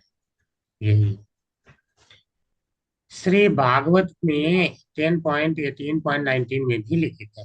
अब यहाँ भी यही बात सिद्ध किया गया है, स्वर्गापवर्गयोः पुंसां रसायाम भुवि संपदाम सर्वासामपि सिद्धीनां मूलम शरणार्चनम। ठीक है, स्वर्ग, मोक्ष, पृथ्वी, रसातल की संपत्ति तथा समस्त योग सिद्धियों की प्राप्ति का मूल उनके चरणों की पूजा ही। समझिए कितना मतलब क्या सटल है, ठीक है, कितना सूक्ष्म है यार। करें अगर आप स्वर्ग प्राप्त करना चाहते हैं, स्वर्ग। दूसरा, आप वर्ग प्राप्त करना चाहते हैं यानी मोक्ष, या पृथ्वी जो भूमि है, रसातल यानी रसायाम यानी रसातल की सारे की संपदा, यानी चाहे स्वर्ग में संपदा, मोक्ष रूपी सुख, पृथ्वी पे जितनी संपदा, पाताल लोक की जितनी, रसातल मतलब पाताल की जितनी जो है संपदा है, संपदा, अगर ये सारा का सारा प्राप्त करना चाहते हैं तो क्या करें, सबका मूल क्या है, और समस्त प्रकार के सर्वा साम अपनी सिद्धि नाम, समस्त प्रकार की आप अनुसिद्धियां भी प्राप्त करना चाहते हैं। मूल का मतलब स्रोत क्या है, इसका कहाँ से मिलेगा, तो कह रहे हैं मूल उनके चरण कमलों की पूजा ही है। मूलम तत् चरण अर्चनम, यानी भगवान के चरण कमलों की अर्चना यानी पूजा है। स्वर्ग चाहिए तो उसका मूल क्या है, यानी क्या करूं, जैसे मान लो कि मिठाई चाहिए तो कहाँ जाते हैं, उसका मूल क्या है, मिठाई का दुकान है। चावल खरीदना तो कहाँ, उसका मूल क्या है, कहाँ से मिलेगा, स्रोत क्या है, तो किराना का दुकान। तो इसी तरह से अगर स्वर्ग चाहिए, तत् चरणार्चन, भगवान के चरण का अर्चन। मोक्ष चाहिए, तत् चरणार्चन, भगवान के चरण का पूजा। पृथ्वी का सारा संपदा चाहिए, तत् चरणार्चनम, यानी वहीं से मिलेगा। रसातल की सारी संपत्ति चाहिए, तत् चरणार्चनम, यानी वही मूल है। सारी सिद्धियां चाहिए, कहाँ चले, भगवान कृष्ण के तत्चरणार्चनम, उन्हीं के चरणों की पूजा करिए। तो सारे चीजों का स्रोत यानी सारे चीजों का मूल क्या है, श्री कृष्ण भगवान के चरण की सेवा है। यानी इसके अलावा अगर कुछ भी कर रहे हैं तो वो अनासंग साधन है। कहने का भाव ये है, यहाँ पर हरि भक्ति शब्द से साध्य रूप रति, जिसका दूसरा नाम है भाव, उसको जानना होगा। बहुत अच्छा ही समझिए, यहाँ क्या कहा गया है, हरि भक्ति करिए। साध्य क्या है, अच्छा भक्ति का साध्य क्या है, कोई बताएगा भक्ति का साध्य क्या है।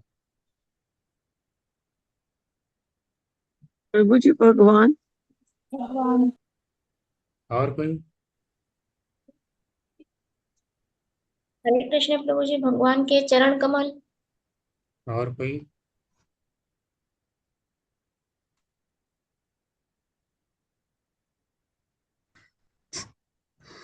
आप लोग सोचते हैं प्रभु जी कहीं ना कहीं से फंसा ही देते हैं। साध्य क्या होता है, ये बताइए। हरे कृष्ण प्रभु प्रभु जी साध्य होता है, जैसे आपने बताया था ना साधन और साध्य का, कि अगर इस जैसे हम लोग स्कूल जा रहे हैं तो हम वहां से जो अगर प्राप्त कर रहे हैं, अगर हम लोग मंदिर जा रहे हैं और भगवान के बारे में जो भी सुन रहे हैं, तो मंदिर हम लोग का जैसे एक साधन हो गया भगवान के बारे में जानने का, और वो जो जान रहे हैं उनके बारे में, तो साध्य हो गया प्रभु जी। मतलब जो कुछ हम किसी साधन से प्राप्त करना चाहते हैं उसे साध्य कहते हैं, यही ना। जी तो प्रभु जी। भक्ति से क्या प्राप्त करना चाहते हैं, भक्ति से प्रभु जी भक्ति ही प्राप्त करते हैं। भक्ति। यही तो यहाँ पे है विचित्र बात। लोग कहते हैं भक्ति से भगवान का धाम प्राप्त करना, भक्ति का साध्य भक्ति ही है। करें यहाँ पर हरि भक्ति शब्द से साध्य रूप रति, रति मतलब भाव, भाव, ठीक है, यानी कभी कभी इसको प्रेम भी कह देते हैं, क्योंकि प्रेम से जस्ट पहले की अवस्था भाव है। तो करें हरि भक्ति से साध्य रूप रति, जिसका दूसरा नाम है भाव। रति का दूसरा नाम क्या है, भाव, भाव है, उसको जानना होगा। तो यहाँ कह रहे हैं कि हरि भक्ति में लघु का अर्थ क्या है, यानी भक्ति से आप जब लगेंगे तो आपको साध्य मिलेगा। साध्य क्या है, रति, यानी भगवान में भाव हो जाए, भगवान में भाव, यही बात कही गई है। तो भागवत की 11.3.31 में भी होता है। देखिए कितने जगह से प्रमाण दे रहे हैं कि अनासंग साधन नहीं करना, केवल भगवान की भक्ति ही करना, तभी भक्ति मिलेगी। अस्मरंत है अस्मारयंत च, मिथो मिथो खौगहरम हरिम, भक्तया संजातया भक्तया विप्रत्युत्पुल काम तनुम। ये बहुत सुंदर श्लोक है। आप लोग याद कर लेना। भक्तया संजातया भक्तया, भक्ति भक्ति को ही उत्पन्न करती है। क्या बात है ना, भक्तया संजातया भक्तया। भगवत गण परस्पर भगवान की महिमा का निरंतर बखान करते हैं। भगवत भक्त का लक्षण क्या है? मिथ यानी परस्पर, स्मरंत है स्मरण करते हैं भगवान की महिमा का, और स्मारयंतश्च, और स्मरण कराते भी, यानी निरंतर क्या करते रहते हैं? इस प्रकार वे निरंतर भगवान का स्मरण करते हैं और एक दूसरे को उनके गुणों तथा लीलाओं का स्मरण कराते हैं। स्मरंतः स्मारयन्तश्च, ठीक है।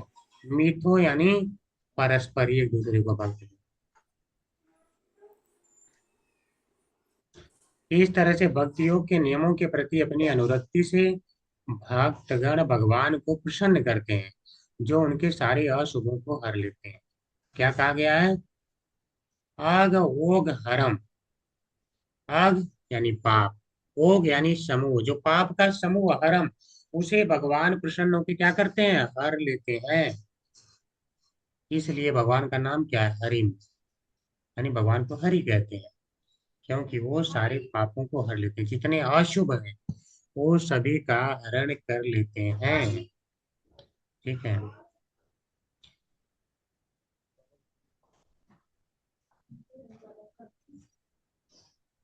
समस्त व्यवधानों से शुद्ध होकर भक्तगण शुद्ध भगवत प्रेम जगा लेते हैं, और इस प्रकार इस जगत में रहते हुए भी उनके आध्यात्मिक शरीरों में अत्यंत आनंद यानी भाव के लक्षण यथा रोमांच प्रकट होते हैं। ये समझिए, जब वो जो है सारे पाप भगवान हर लेते हैं, तो भक्ति में लगे लगे उनके सारे अनर्थ निवृत्ति इत्यादि हो जाता है। वही तो करें, सारे व्यवधानों से शुद्ध हो जाता है, जितने अनर्थ सारे हट जाते हैं। तो वो धीरे धीरे कहाँ पहुंच जाता है? उनकी जो भक्तया है, अभी जो भक्ति कर रहा है वो साधन भक्ति कर रहा है। हम लोग कौन सी भक्ति कर रहे हैं अभी? साधन भक्ति कर रहे हैं, कुछ न कुछ साधन अपनाते हैं। इस साधन भक्ति के द्वारा संजातया उत्पन्न हो जाती है। क्या? भक्तया भक्ति उत्पन्न हो जाती है। भक्ति करके भक्ति, अब कौन सी भक्ति उत्पन्न हो जाती है? भाव भक्ति। और वही भाव भक्ति आगे चल के प्रेम भाव भक्ति बन जाती है। तो ये वाली भक्तियां क्या है? साधन भक्ति। ये वाली भक्ति कौन है? भाव भक्ति। तो भक्तियां यानी साधन भक्ति के द्वारा संजातियां उत्पन्न हो जाती है। भक्तियां यानी भाव भक्ति। तो इस भाव भक्ति के द्वारा भक्तियां यानी भाव भक्ति का मतलब भगवान में और रति हो गई, भगवान में रति हो गई, प्रेम हो गया है। अब कुछ अच्छा नहीं लग रहा है, वही अच्छा लग रहा है, भगवान का भक्ति। इस अवस्था में विभ्रत उत्पुल काम तनु, विभ्रत का अर्थ होता है धारण करके। क्या? उत्पुल काम तनु यानी उनके तनु यानी शरीरों में रोमांच इत्यादि हो जाता है। तो भक्त जब भाव में व्यक्ति जाता है तो क्या है? कभी असुर निकलते हैं, कभी शरीरों में रोमांच होता है। तो ये है, तो ये है आसंग साधन। यानी इनके अलावा अगर आप कुछ करेंगे तो भक्ति उत्पन्न नहीं होगी। है ना सुंदर श्लोक? अच्छा लगा श्लोक? जी प्रभु जी। वाह जी जी। वस्मरन्तः स्मारयन्तश्च मिथो भोगहरं हरिं भक्तया संजातया भक्त्या विप्रत्युत्फुल्लकाम तनुम, यानी भाव उत्पन्न होने पे उसके तन शरीर में रोमांच होता है। देखिए रोमांच रोमांच हो रहा है कि नहीं, आंखों से अश्रु आ रहे हैं कि नहीं। यहाँ साधन शब्द के द्वारा हरि संबंधी साधन को ही कहा गया है। तो क्या कर रहे हैं? साधनों, तो जितने भी साधन की बात की गई है, अगर हरि संबंधी साधन होगा उसी की बात की गई, क्योंकि उसके संबंध के बिना भाव उत्पन्न हो ही नहीं सकता। तो हरि से संबंध किसी साधन का नहीं है, चाहे श्रवण हो चाहे कीर्तन हो, भगवान की अर्चा विग्रह की सेवा हो, कोई भी साधन, अगर हरि से संबंधी नहीं है तो भाव उत्पन्न नहीं हो सकता है। ये समझ लीजिए। आप कुछ भी कर लो, क्या हरि से संबंध है? आप जा रहे हो नौकरी करने, हरि से संबंध है। अगर हरि से संबंध है तब तो भाव लाएगा। नहीं तो नहीं लाएगा। बॉस की सेवा में लगे हो, क्या भगवान से संबंध है? अगर है तब तो ठीक है, नहीं तो आपकी बॉस की सेवा ही विफल। पत्नी की सेवा में लगे हैं, पति की सेवा में लगे हैं, क्या हरि से संबंध है? अगर है तब तो ठीक है, अन्यथा भाव नहीं उत्पन्न हो सकता। इस प्रकार साधन शब्द से साक्षात भगवान का भजन करने और श्रद्धा इत्यादि क्रम से इसका अनुष्ठान करने से सार संगत तो लाभ होगा। तो भाव भक्ति की प्राप्ति को लेकर कोई भय नहीं होना चाहिए। यानी क्या कह रहे हैं कि भगवान का भजन कैसे करेंगे आप? पहले श्रद्धा होगा, फिर जब साधु संग करेंगे, भजन क्रिया करेंगे, अनन्य होगी, निष्ठा होगी, फिर रुचि होगी, फिर क्या होगी? आसक्ति होगी, फिर भाव, फिर प्रेम। यानी ऐसे जैसे ही आपने इस साधन का प्रयोग किया क्रम से, ये सात संगत तो साधन है। भक्तों का साथ क्या है? सासंग साधन। तब जाकर के प्राप्त होगा। तो जब ये सब आप कर रहे हैं तो करें, आपको भय नहीं होना चाहिए। तो अब आप अपना कंडीशन समझिए, क्या भक्तों का साथ कर रहे हैं? अच्छी बात है, भक्तों के साथ में कीर्तन तो कर ही रहे हैं, श्रवण कर ही रहे हैं, अर्चा विग्रह की सेवा कर ही रहे हैं। तो जब ये सारे कार्य कर रहे हैं, तीर्थों पे आप जाते ही हैं, ठीक है, जो ये सारे साधन बताए गए, तो जब ये कर ही रहे हैं तो करें, आपको भक्ति की प्राप्ति को लेकर कोई भय नहीं होना चाहिए। भय तो उसे होना चाहिए जो त्याग देता है साधन।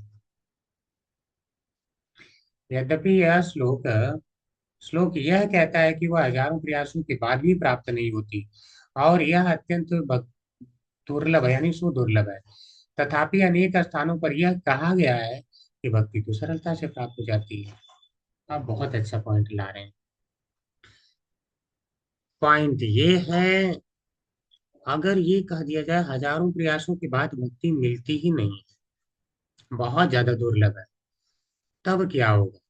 मान लो किसी को आप भक्ति में जाए जोड़ने, और उसे कह दे देखो बहुत हजारों प्रयास कर लोगी ना तो भी भक्ति जल्दी नहीं मिलेगी, तो बताइए उसके ऊपर क्या प्रभाव पड़ेगा?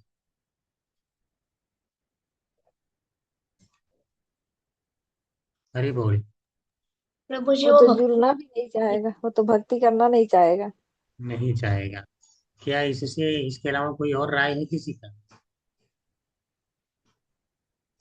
इसके अलावा प्रभु किसी जी का? निराश हो जाएगा, निराश हो जाएगा।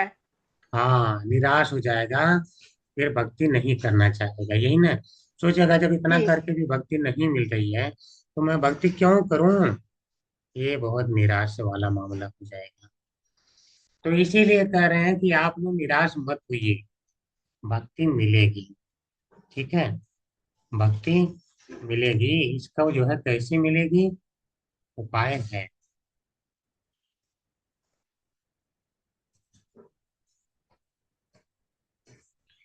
तो उपाय यही है कि जो भगवान से संबंधित साधन है, वही आप करेंगे तभी मिलेगी, नहीं तो नहीं मिलेगी। संक्षिप्त में ये है। अब इसको सिद्ध करेंगे कैसे, कि जो भगवान से संबंधित साधन है तभी भक्ति मिलेगी, अन्यथा नहीं। अब इसको सिद्ध करेंगे। भागवतम 2.8.4 में कहा गया है, ये सब आप लोग पढ़ चुके हैं ना, दूसरा स्कंद तो पढ़ ही चुके हैं। शृण्वत श्रद्धया नित्यम गृहतश्च स्वच्छे स्थितम कालेन नायति तिर्गेण भगवान विशते हृदय। क्या बात है, क्या बात है, मन खुश हो गया ना। जो लोग, क्या लोग रहेगा, उनकी लीलाओं का श्रद्धा से नित्य श्रवण और कथन करते हैं, उनके हृदय में थोड़े ही समय में भगवान प्रकट हो जाते हैं। सुनाई दे रहा है? जी प्रभु जी।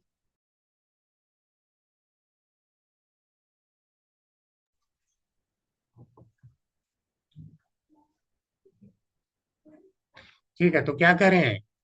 श्रवणवत श्रद्धया नित्यम।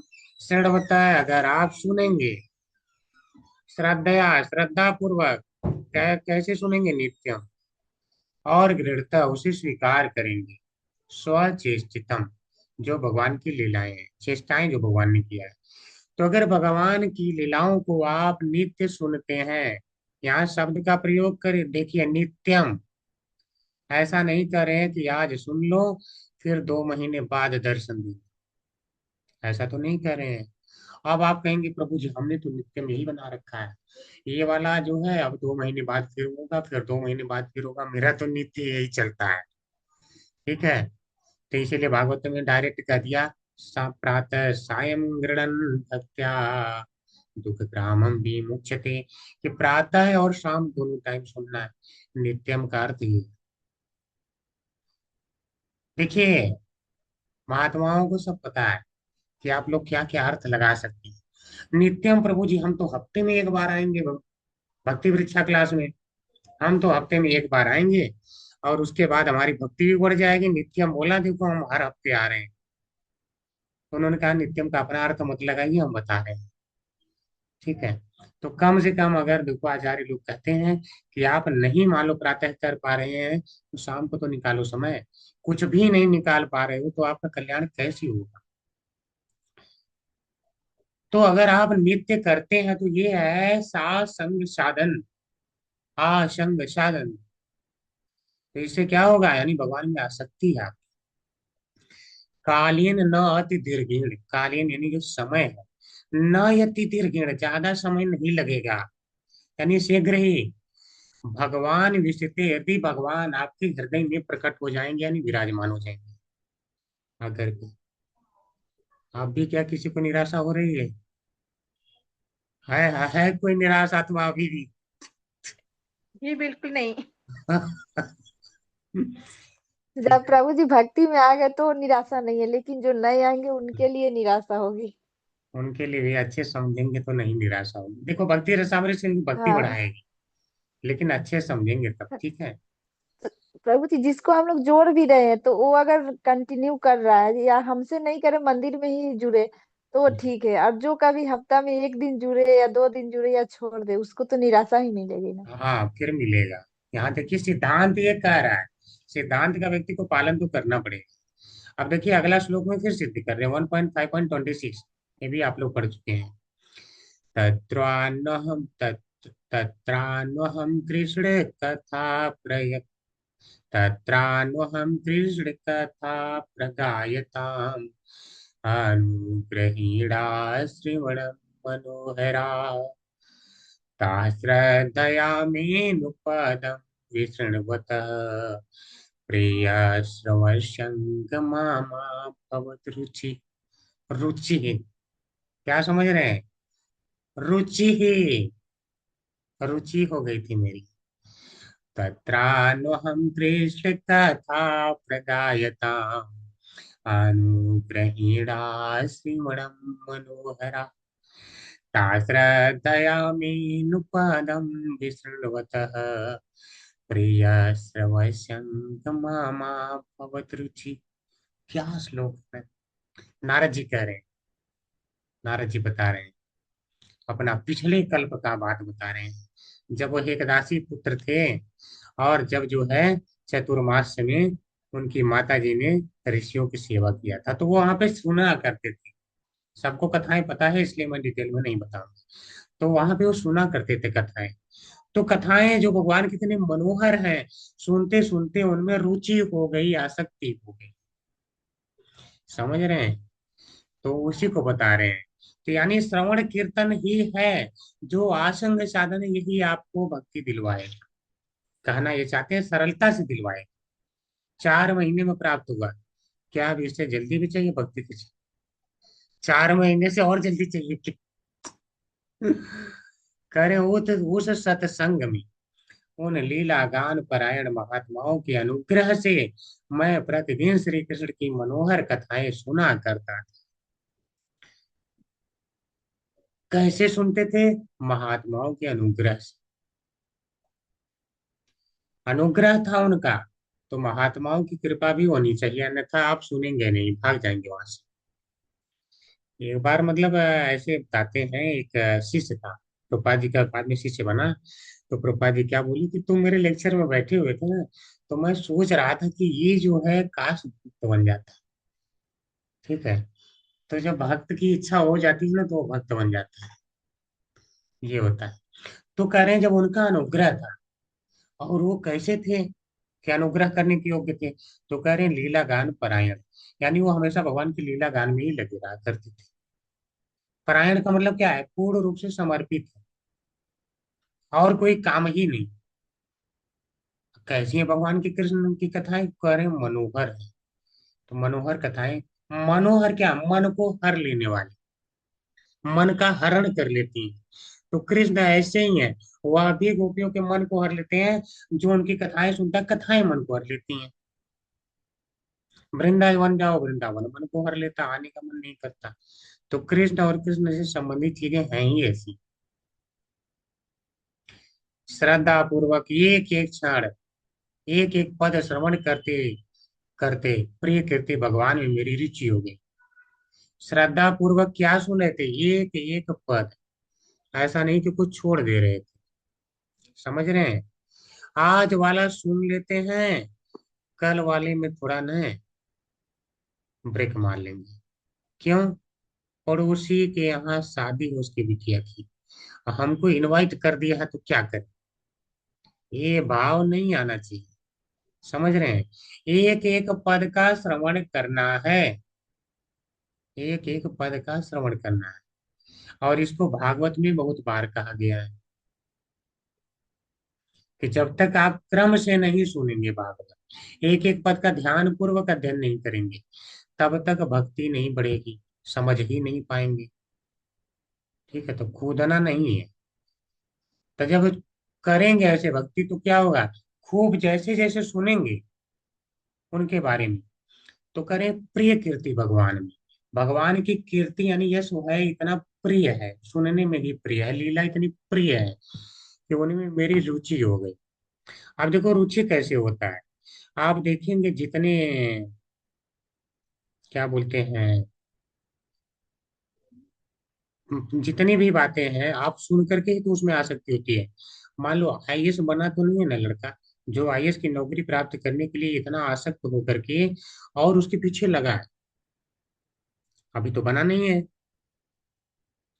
तो क्यों आसक्त हो गया? सुन करके हो गया, और रुचि उसमें सुन करके हो गई। इंजीनियर बनना चाहता है तो क्या है? सुन करके रुचि हो गई कि हाँ बनेंगे तो ऐसे करेंगे, ये अच्छा लगेगा, सुन के ही तो रुचि होती है। जैसे लंपट लोग हैं, तो आप देखेंगे लंपट लड़कों के चक्कर में जो अच्छा लड़का भी पड़ जाता है, वह उसको ऐसे कार्य में लगा देंगे कि जो है घुमाते रहेंगे लड़कियों के पीछे। तो वह क्या, उसको ऐसा ऐसा बताएंगे, उसका ऐसा वर्णन करेंगे कि वो घूमने लगेगा। सुन के ही तो आसक्त हो गया। तो ये करें, मैंने कथा ही सुनी तो उसमें मेरी रुचि हो गई। तो इत्यादि श्लोकों में भक्ति की सुलभता प्रसिद्ध है। तो यहाँ क्या बताया गया? भक्ति सुलभ है, टेंशन मत लो, सुन सुन के हो जाएगा काम, सुनते रहो बस। ठीक है? अनुग्रहेण, अनुग्रह उनका था, तब सुना। कैसी कथाएं हैं? मनोहरा, मनोहर है। कैसे ये सुनते थे? ता श्रद्धया, मैं श्रद्धा पूर्वक सुनता था। ठीक है? ये है मम अभवत रुचि, मेरी रुचि हो गई थी। ये सब है श्लोक, आप लोग बढ़िया से और देख सकते हैं भागवत में जाके। प्रभुपाद जी ने सारा दिया ही। 8 बजे कितना है तो ज्यादा ही। ठीक, आप लोगों को प्रश्न उत्तर करने के लिए,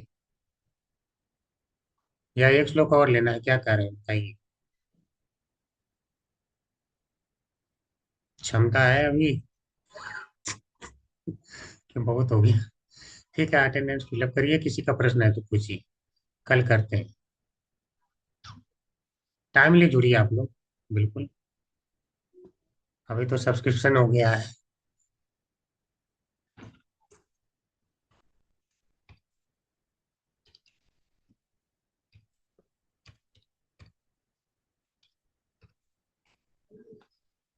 फिलअप कर लीजिए अटेंडेंस सभी लोग।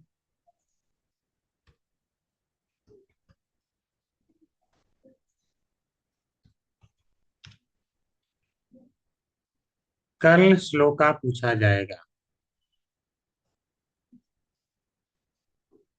माता जी अटेंडेंस फिर से डाल दीजिए।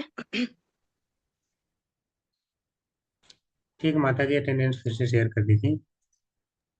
और हरे किसी का कृष्ण कोई प्रभु, प्रश्न? हाँ जी, कौन सा डाली वाला? माता जी। लास्ट वाला ही ना? क्या माता जी? हाँ, वही लास्ट वाला जो बताया था वही वाला। ठीक है। थर्ड वाला है ना प्रभु जी, वो लास्ट तो नहीं है, चार है ना, तो उस थर्ड हाँ वाला। हाँ, थर्ड वाला सुना जाएगा।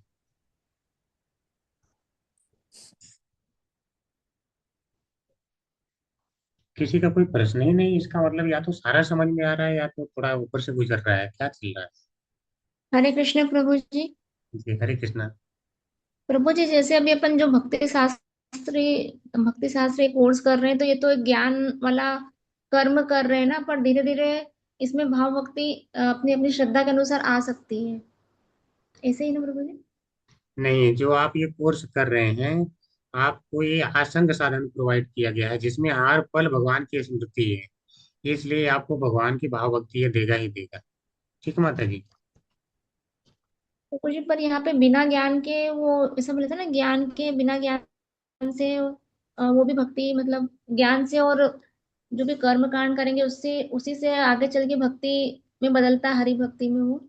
नहीं नहीं, भक्ति किसी पे डिपेंड नहीं है, न तो ज्ञान पे है न कर्म कांड पे। यहाँ जो ज्ञान भक्ति से संबंधित ज्ञान होता है उसको ज्ञान नहीं कहा जाता है, उसको भी भक्ति ही कहा जाता है। आप यहाँ तक ये 1 घंटे जो क्लास सुने हैं, इसमें भगवान कृष्ण का ही तो स्मरण था ना, कि कुछ और था? तो ये है आपकी प्रभु भक्ति। जी, प्रभु जी पर वो ये ज्ञान के द्वारा ही तो लीला है और इनका श्रवण हो रहा है, तो समझ मतलब भक्ति बढ़ रही है ना। इस एक्चुअली ज्ञान का अर्थ जो है निराकार ब्रह्म का ज्ञान कहा जाता है। जो भक्ति विषय ज्ञान होते हैं उन्हें ज्ञान नहीं कहा जाता है, उन्हें भक्ति उन ज्ञान तो कहा जाता है, लेकिन इस ज्ञान को भक्ति कहा जाता है। ठीक माता जी। जो ज्ञान की बार बार कहा जाता है, चर्चा किया जाता है कि ज्ञान के पीछे मत भागो, उसको कहते हैं शुष्क ज्ञान।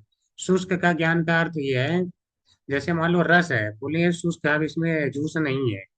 तो इसी प्रकार से जिस ज्ञान में श्री कृष्ण नहीं है वह क्या है, शुष्क ज्ञान होता है। ठीक माता जी। जी प्रभु जी जैसे भागवतम पढ़ रहे हैं तो उसमें कृष्ण जी हैं, तो वो ज्ञान भी है और भक्ति भी हो गया। वो ज्ञान भक्ति वाला ज्ञान है। ठीक है।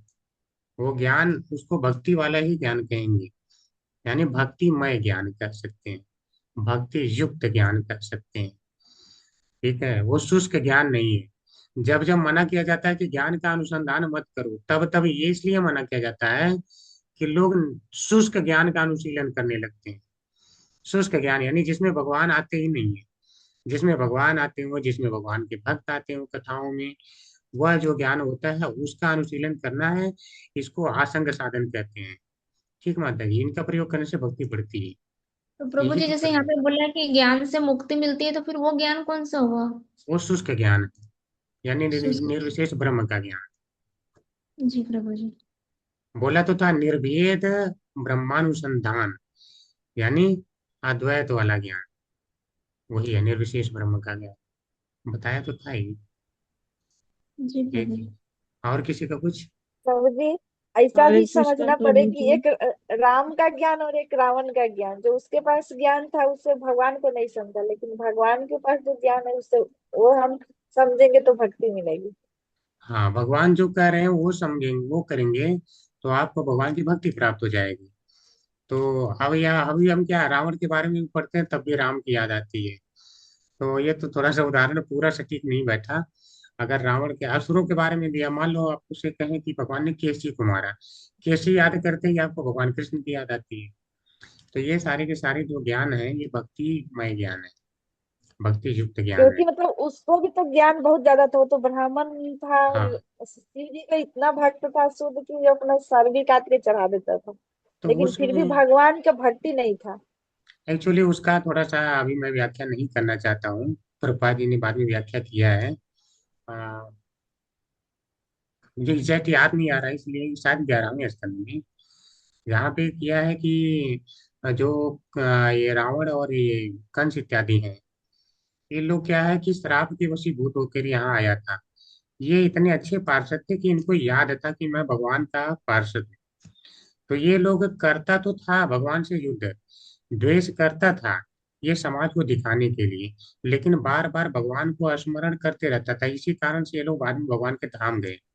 अन्यथा जितनों को भगवान मारते हैं तो पहले क्या है, सारे के सारे तो धाम तुरंत चले नहीं जाते, अन्य अन्य रूपों में भी मारते हैं। तो ये लोग क्या है, भगवान का ध्यान करा करते थे, इसलिए भगवान के धाम में गए। इसका बहुत व्याख्या है, ज्यादा जब विधिवत पढ़ेंगे तो आगे हाँ, सब तो वो तो बोला जाता है कि अजय और विजय जो दो भाई थे उनका पतन हुआ था, वहां से लोग आए थे। वो कहानी थोड़ा हो जाएगा अलग। और किसी का कुछ हाँ, आज के क्लास से। नहीं वो लोग ही आए थे, नहीं हम उसके लिए नहीं बोले प्रभु जी, हम बोले जो मतलब ज्ञान दिखाए वो ज्ञान से भगवान की प्राप्ति तो नहीं हाँ। होती, वो तो जानते थे। जी जी। वो जानते थे, लेकिन जो मिला लोग किसी और को जो मिला उसको वो ज्ञान नहीं प्राप्त होगा। जी जी, सही कह रहे हैं। तो मतलब वो ज्ञान अगर जिसको और देता तो उसको भगवान की प्राप्ति नहीं होती, अगर उसका कोई अनुसरण करे तो ये बाबा। चलिए ठीक है, आगे बढ़ते हैं। और किसी का कुछ। हरे कृष्ण प्रभु जी। हरे प्रभु कृष्णा प्रभु जी। हरे कृष्णा सुधा माता जी की। प्रभु जी आज की क्लास हम आधी अटेंड कर पाए, हमारा तो फोन ही बंद हो गया था, हमको लग रहा था क्या होगा, तो आप फिर रिकॉर्डिंग फोन सुन ठीक लेना। होके आया। जी प्रभु जी। जी। नहीं कोई बात नहीं, रिकॉर्डिंग सुन लीजिएगा। हरे कृष्णा। और जी, वंदना माता जी। प्रभु जी, तो जो मुक्ति होती है वो अद्वैतवाद मतलब निर्विशेषवादी के अलावा और कौन से मतलब भक्तों की होती है मुक्ति? अरे पांचों प्रकार की मुक्ति तो हम बता चुके हैं, इसका मतलब आप पिछला क्लास सुनी नहीं है माता जी। सही सही बताइए हमको, पिछले नहीं क्लास सुना आपने। है ना प्रभु। प्रभु जी, इसमें हमारा क्वेश्चन उठ रहा है, मतलब मुक्ति मतलब कौन से भक्तों की होती है, मतलब किस स्टेज पे जाके होती है, सब पूछ रहे हैं। मुक्ति का मतलब है कि अगर आप निर्विशेष ब्रह्म में पूरा का पूरा लीन हो गई हैं, उसके अलावा और आप कुछ दिख ही नहीं रहा है, उसी का नहीं तो जो है आप। केवल उन्हीं की होती है क्या मुक्ति? उसको पहले तो कहते हैं मुक्ति, इसको कहते हैं सायुज्य मुक्ति। इसके अलावा चार प्रकार की वैष्णव मुक्तियां होती हैं। ठीक है, चार प्रकार की वैष्णव मुक्ति, उसको भी मुक्ति कहते हैं, लेकिन वो अच्छी मुक्ति है, वहां से कोई वापस नहीं आता है। लेकिन निर्विशेष ब्रह्म वाली मुक्ति से ये लोग वापस आते हैं, जैसे सालोक्य हो गया, सारथी हो गया, सारूप्य हो गया, सामीप्य। ये चार प्रकार की और मुक्तियां हैं। सालोक्य यानी भगवान का धाम मिलना, सामीप्य भगवान की समीपता, जैसे अर्जुन है भगवान के समीप ही रहता है, धाम में भी समीप रहेगा, यहाँ भी भगवान आएंगे तो यहाँ भी समीप रहेगा। सारूप्य जहाँ पे पार्षद जो है भगवान के बन के लोग पड़े रहते हैं, भगवान जैसा रूप होता है, तो वहां से भी वो गिरते नहीं है बार बार। फिर जो है सारथी है, जहाँ भगवान के जैसा ऐश्वर्य होता है, जैसे उन्होंने बलि महाराज को दिया अपने जैसा ऐश्वर्य, फिर भगवान स्वयं द्वारपाल भी बने। जैसे ध्रुव महाराज है, भगवान ने अपने जैसा ऐश्वर्य दिया, ध्रुव लोक दिया है। तो ये सारी की सारी शास्त्रीय मुक्तियां हैं। ठीक है माता जी। तो ये वैष्णव मुक्तियां ये अच्छी हैं, इसमें भगवान की समीपता है। लेकिन बाकी में भगवान की सायुज्य मुक्ति है, उसमें वो सोचता है मैं लीन हो जाऊंगा ब्रह्म में, जबकि ब्रह्म में लीन होकर के खत्म होना ये संभव नहीं है, क्योंकि आत्मा शाश्वत है, ये समाप्त नहीं हो सकती। इसलिए उस मुक्ति को बहुत खराब माना गया है। तो जब कहा जाता है कि भक्त मुक्ति के चक्कर में नहीं पड़ते हैं, तो वहां पे सायुज्य मुक्ति की बात होती है। ठीक माता जी। हरे कृष्ण। जी। हरि बोल। हरे कृष्णा प्रभु जी। जी कल माता जी। गौरव प्रभु जी ने भागवतम की क्लास में ये चर्चा कर रहे थे कि अब भक्ति वृक्षा के ऐसे ग्रुप बनाए जाएंगे जो पिन कोड के हिसाब से होंगे, कि जैसे पास हम जहाँ रह रहे हैं उसके आसपास कई कोई भक्त है लेकिन हमें उसकी जानकारी ही नहीं एक होगी। मिनट, अभी तो थोड़ा सा इस क्लास से संबंधित कुछ है तो बात कर लीजिए, फिर उसको बंद कर देता हूँ रिकॉर्डिंग। और कुछ है प्रश्न? मैनेजमेंट की बाद में चर्चा करेंगे, प्रश्न नहीं है। अब हम तब जो है इसको बंद कर देते हैं रिकॉर्डिंग। प्रभु जी एक चीज बता दीजिएगा हमको कि ब्रह्म कुमारी जो है वो ब्रह्म ज्योति तक ही जाते हैं क्या? ब्रह्म कुमारी का मुझे बहुत ज्यादा सिद्धांत तो पता नहीं, वो लोग क्या करते हैं। मुझे भी पता नहीं है, लेकिन ज्यादा सुनिए माता हाँ ब्रह्म तो कुमारी छोड़िए माता जी, इसे। आप ब्रह्मा यही कुमारी है। में कहाँ चले गए? ठीक है, ये कहाँ जी से प्रभु अचानक। जी, हम नहीं देखिए, एक बार क्या है गए कि थे हम लोग हम। का ना जानना जरूरी है, क्योंकि लोग बोलते हैं ना तो उसका क्या फिलोसफी क्या ठीक है, है मैं हम एक लोग को चीज बता पता देता नहीं हूँ, है। आप सुन लीजिए। एक वक्त हमसे मिले थे, उन्होंने जो बताया था मैं वो बता देता हूँ। उन्होंने कहा था कि मानते हैं लोग कि निराकार है ब्रह्म, तो अगर वो मानते हैं निराकार है तो इसका मतलब ब्रह्म ज्योति तक पहुंच हो सकती है।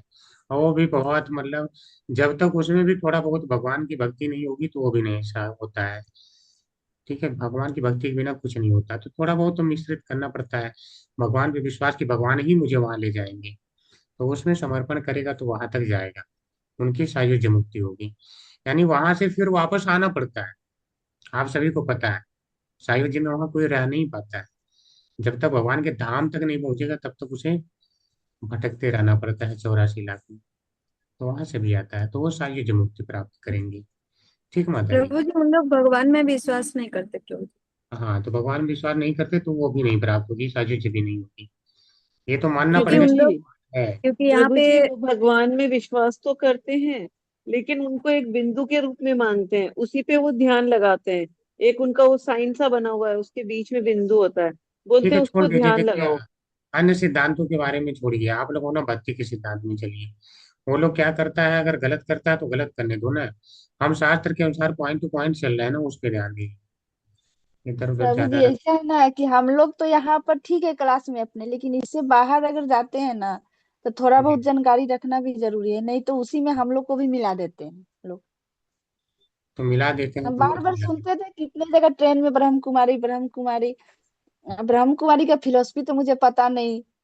अब तो थोड़ा बहुत जानते भी है, तिलक के लेके कुछ कुछ बताया जाता है कि ये तिलक ये संप्रदाय का है, ये तिलक ये कुछ भी जानने को है, पहले तो कुछ भी पता नहीं था। चलिए, अच्छा ठीक है, कोई लेकिन नहीं। धीरे धीरे समझना होगा, नहीं तो फिर लोग एक ही में मिला बस देते हैं, जो समझिए नहीं माता जी, जानते हैं वो ज्यादा कुछ भक्ति से। जानने की जरूरत नहीं है। भगवान की भक्ति करके आपको भक्ति को धाम जाना मिला है कि देंगे, तिलक हम को लोग को लेना भी है। उसी से जोड़ देते हैं, बार बार बोलना पड़ता है कि हम लोग ब्रह्म कुमारी का नहीं है, ब्रह्म कुमारी से हाँ, तो नहीं है। बस इतना ही है ना, जब आपको कहीं से कोई जोड़े तो बोल दीजिए कि हम वहां से नहीं है, बस। ठीक है, उससे ज्यादा बोलने की जरूरत नहीं है। उससे ज्यादा जरूरत नहीं है बोलने। ठीक है। ठीक है प्रभु जी। और किसी ठीक का है। कुछ? प्रभु जी एक फॉर्म भरवाएंगे, उसमें वो कह रहे हैं ऐसे भक्ति वृक्षा